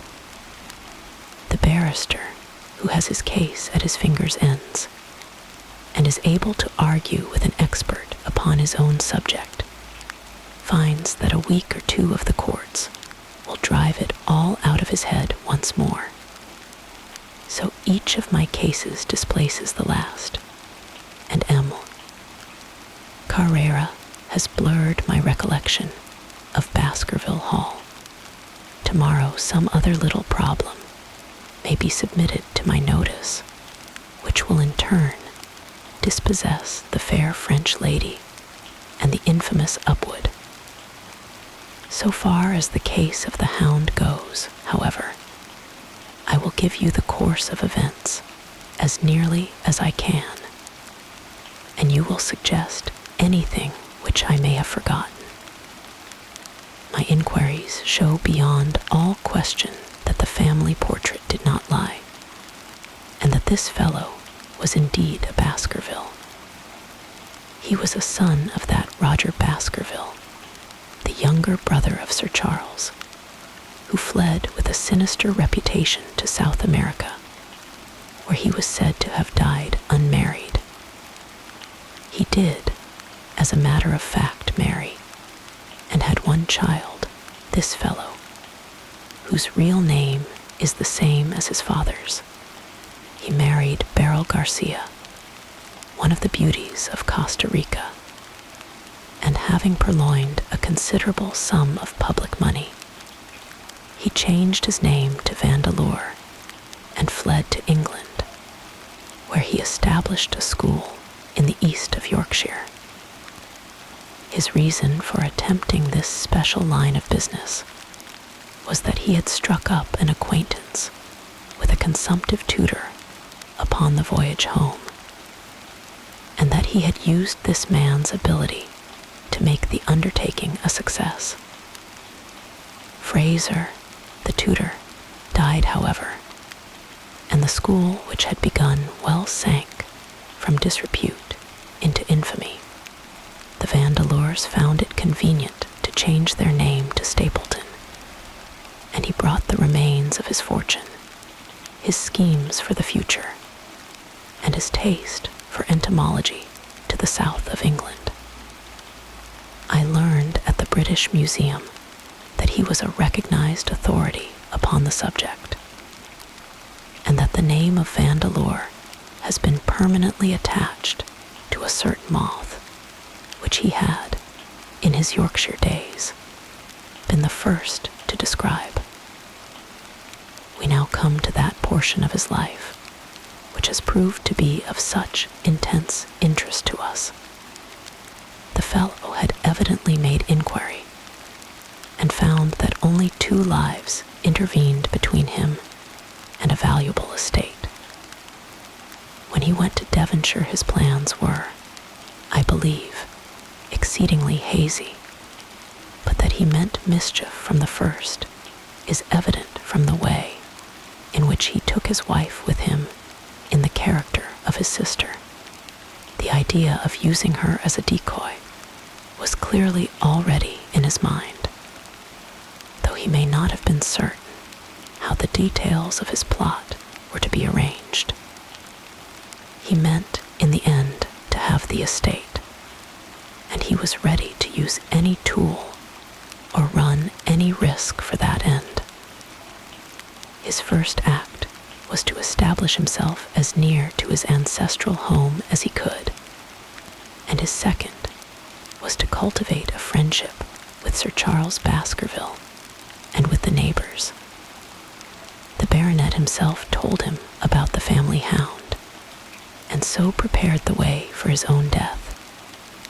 Stapleton, as I will continue to call him, knew that the old man's heart was weak, and that a shock would kill him.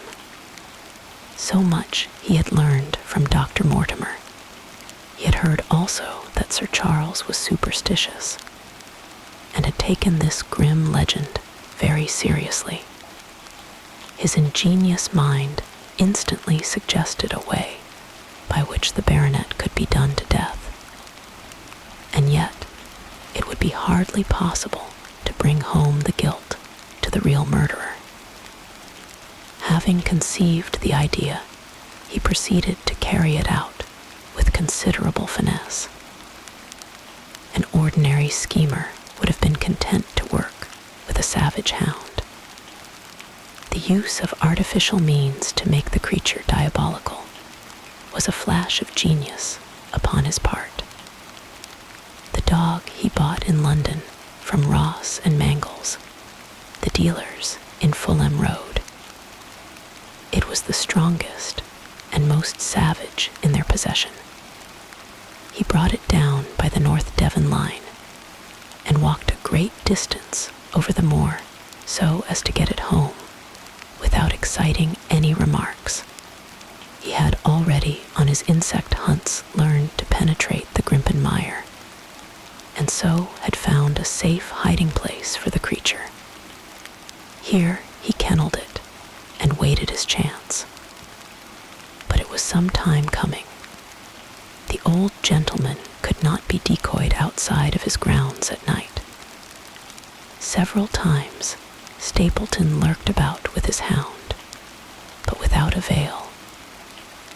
It was during these fruitless quests that he, or rather his ally, was seen by peasants, and that the legend of the demon dog received a new confirmation. He had hoped that his wife might lure Sir Charles to his ruin, but here she proved unexpectedly independent. She would not endeavor to entangle the old gentleman in a sentimental attachment which might deliver him over to his enemy. Threats, and even, I am sorry to say, blows refused to move her. She would have nothing to do with it, and for a time Stapleton was at a deadlock. He found a way out of his difficulties through the chance that Sir Charles, who had conceived a friendship for him, made him the minister of his charity in the case of this unfortunate woman, Mrs. Laura Leon. By representing himself as a single man, he acquired complete influence over her, and he gave her to understand that in the event of her obtaining a divorce from her husband, he would marry her. His plans were suddenly brought to a head by his knowledge that Sir Charles was about to leave the hall on the advice of Dr. Mortimer, with whose opinion he himself pretended to coincide. He must act at once, or his victim might get beyond his power. He therefore put pressure upon Mrs. Leon to write this letter, imploring the old man to give her an interview on the evening before his departure for London. He then, by a specious argument, prevented her from going, and so had the chance for which he had waited. Driving back in the evening from Coombe Tracy, he was in time to get his hound, to treat it with his infernal paint, and to bring the beast round to the gate, at which he had reason to expect that he would find the old gentleman waiting. The dog, incited by its master, sprang over the wicket gate and pursued the unfortunate baronet, who fled screaming down the yew alley. In that gloomy tunnel, it must indeed have been a dreadful sight to see that huge black creature, with its flaming jaws and blazing eyes, bounding after its victim. He fell dead at the end of the alley from heart disease and terror. The hound had kept upon the grassy border while the baronet had run down the path, so that no track but the man's was visible. On seeing him lying still, the creature had probably approached to sniff at him, but finding him dead, had turned away again. It was then that it left the print which was actually observed by Dr. Mortimer. The hound was called off and hurried away to its lair in the Grimpen Mire, and a mystery was left which puzzled the authorities, alarmed the countryside, and finally brought the case within the scope of our observation. So much for the death of Sir Charles Baskerville. You perceive the devilish cunning of it, for really, it would be almost impossible to make a case against the real murderer. His only accomplice was one who could never give him away, and the grotesque, inconceivable nature of the device only served to make it more effective. Both of the women concerned in the case, Mrs. Stapleton and Mrs. Laura Leon, were left with a strong suspicion against Stapleton. Mrs. Stapleton knew that he had designs upon the old man, and also of the existence of the hound. Mrs. Leon knew neither of these things, but had been impressed by the death occurring at the time of an uncancelled appointment, which was only known to him. However, both of them were under his influence, and he had nothing to fear from them. The first half of his task was successfully accomplished, but the more difficult still remained. It is possible that Stapleton did not know of the existence of an heir in Canada. In any case, he would very soon learn it from his friend Dr. Mortimer, and he was told by the latter all details about the arrival of Henry Baskerville. Stapleton's first idea was that this young stranger from Canada might possibly be done to death in London without coming down to Devonshire at all.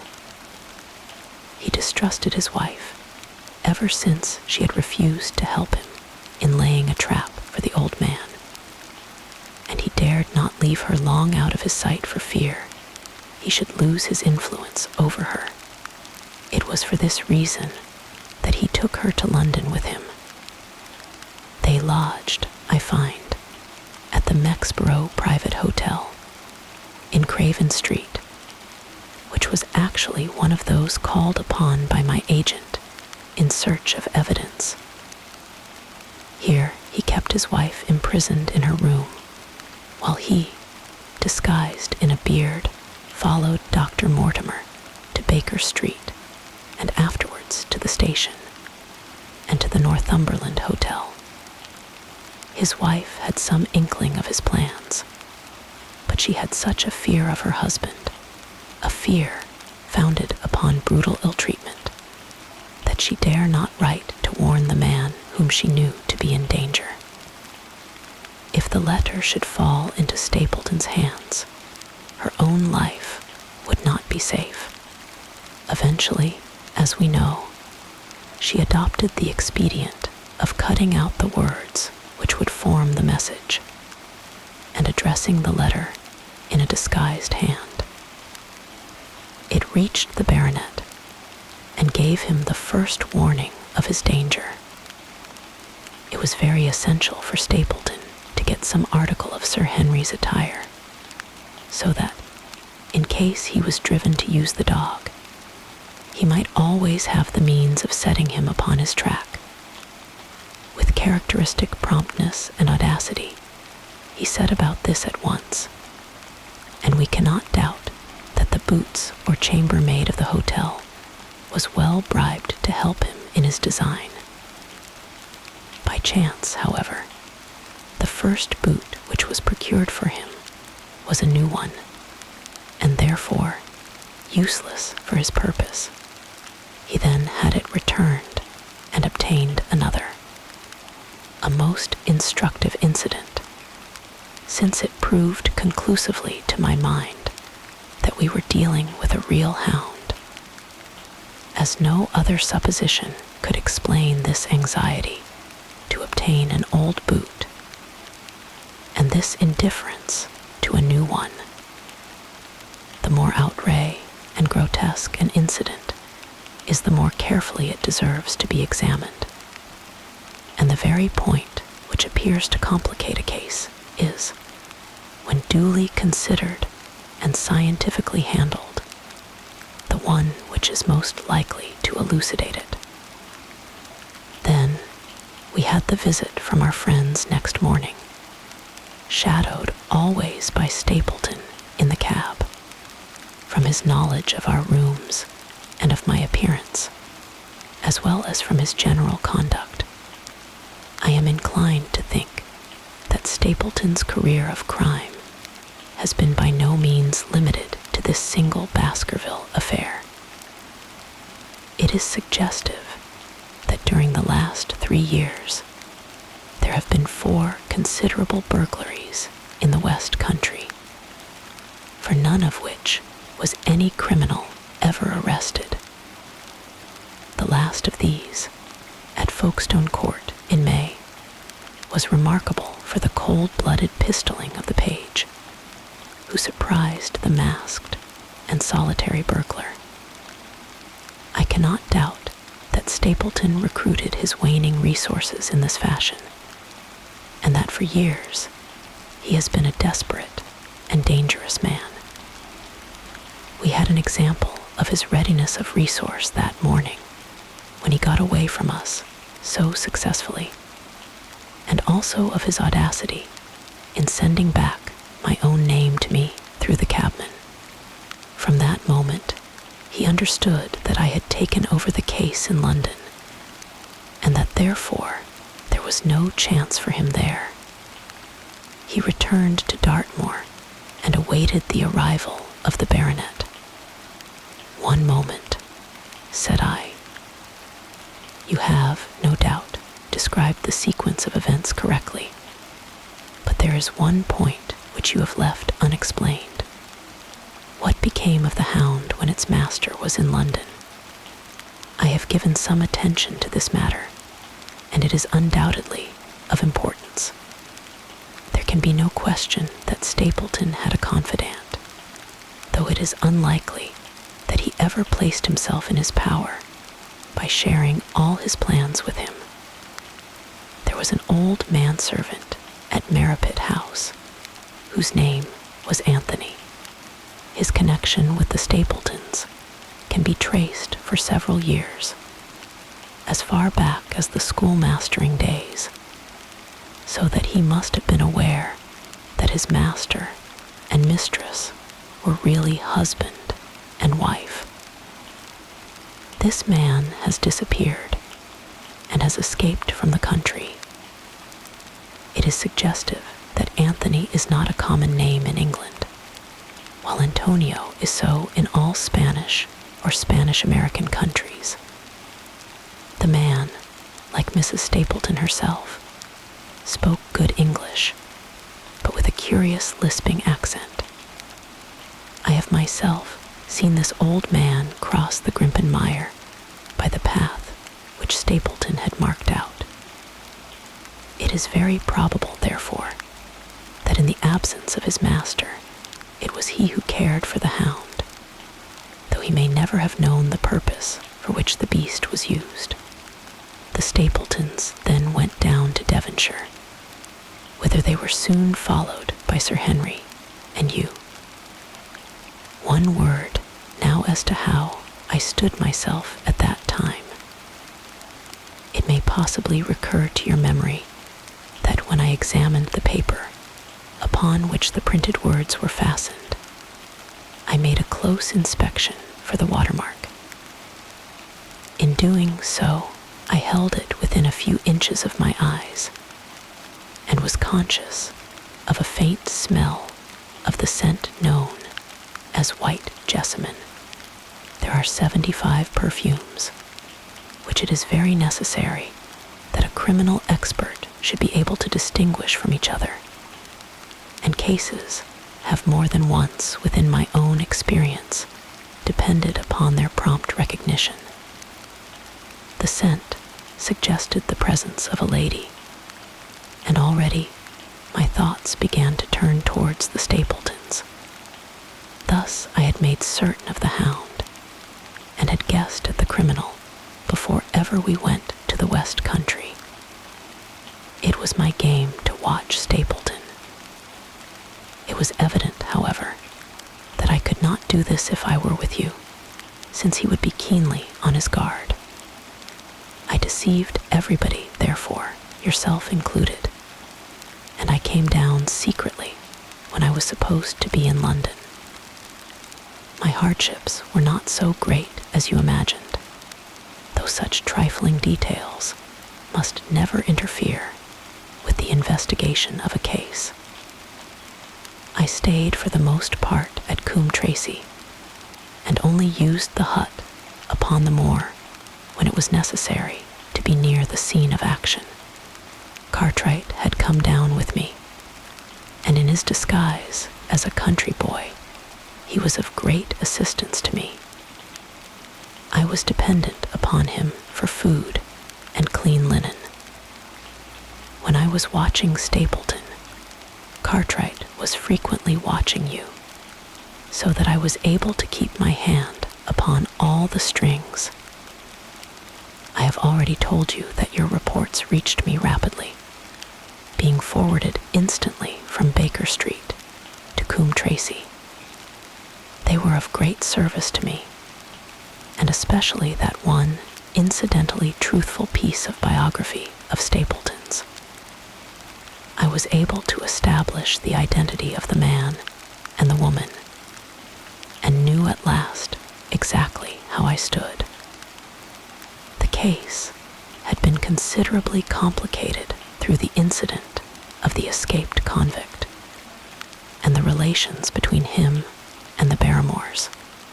This also you cleared up in a very effective way, though I had already come to the same conclusions from my own observations. By the time that you discovered me upon the moor, I had a complete knowledge of the whole business, but I had not a case which could go to a jury. Even Stapleton's attempt upon Sir Henry, that night which ended in the death of the unfortunate convict, did not help us much in proving murder against our man. There seemed to be no alternative but to catch him red-handed, and to do so we had to use Sir Henry, alone and apparently unprotected, as a bait. We did so, and at the cost of a severe shock to our client, we succeeded in completing our case and driving Stapleton to his destruction. That Sir Henry should have been exposed to this is, I must confess, a reproach to my management of the case. But we had no means of foreseeing the terrible and paralyzing spectacle which the beast presented. Nor could we predict the fog which enabled him to burst upon us at such short notice.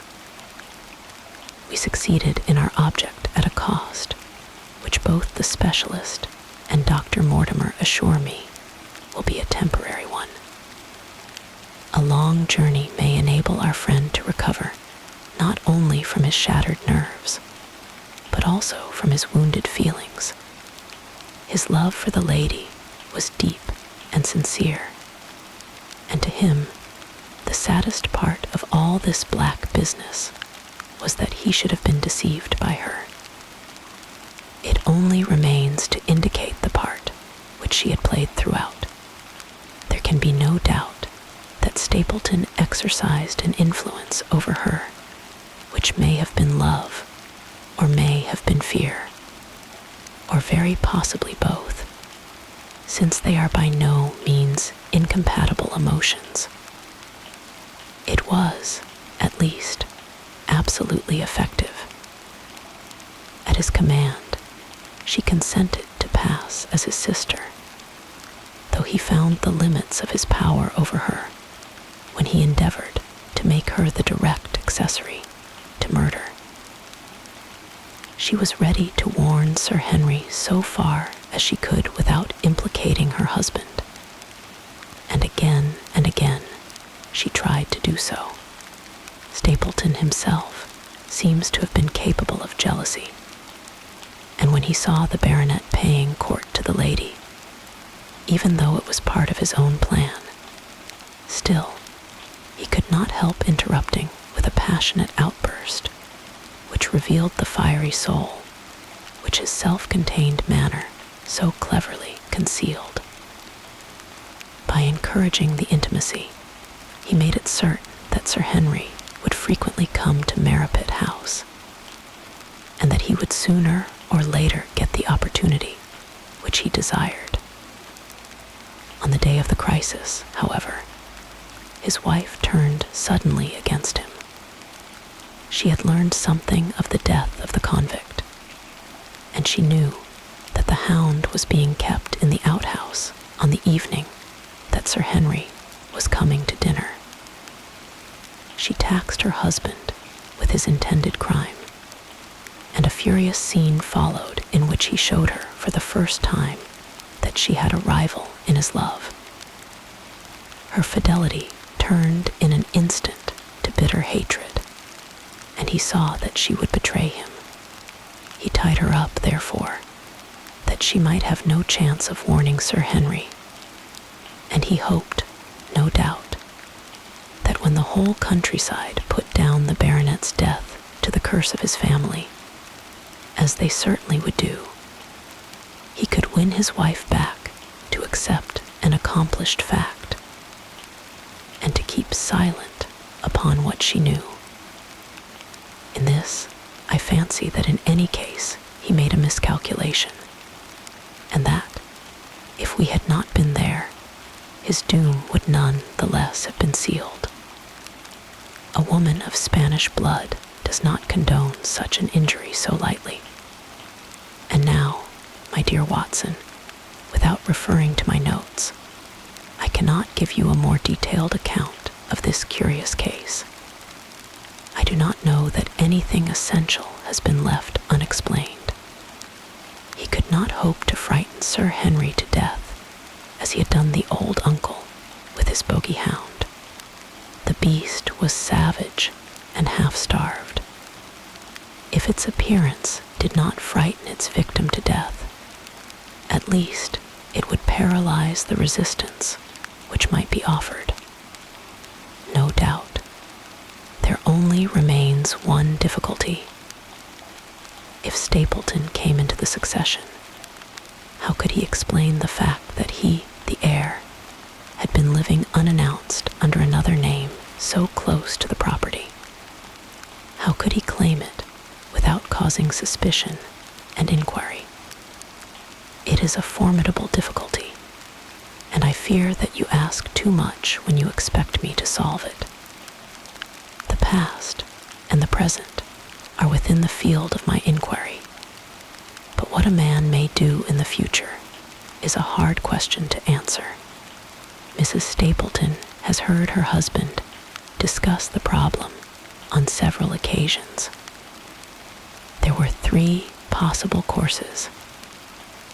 He might claim the property from South America, establish his identity before the British authorities there, and so obtain the fortune without ever coming to England at all. Or he might adopt an elaborate disguise during the short time that he need be in London. Or again, he might furnish an accomplice with the proofs and papers, putting him in as heir and retaining a claim upon some proportion of his income. We cannot doubt from what we know of him that he would have found some way out of the difficulty. And now, my dear Watson, we have had some weeks of severe work, and for one evening, I think, we may turn our thoughts into more pleasant channels. I have a box for Les Huguenots.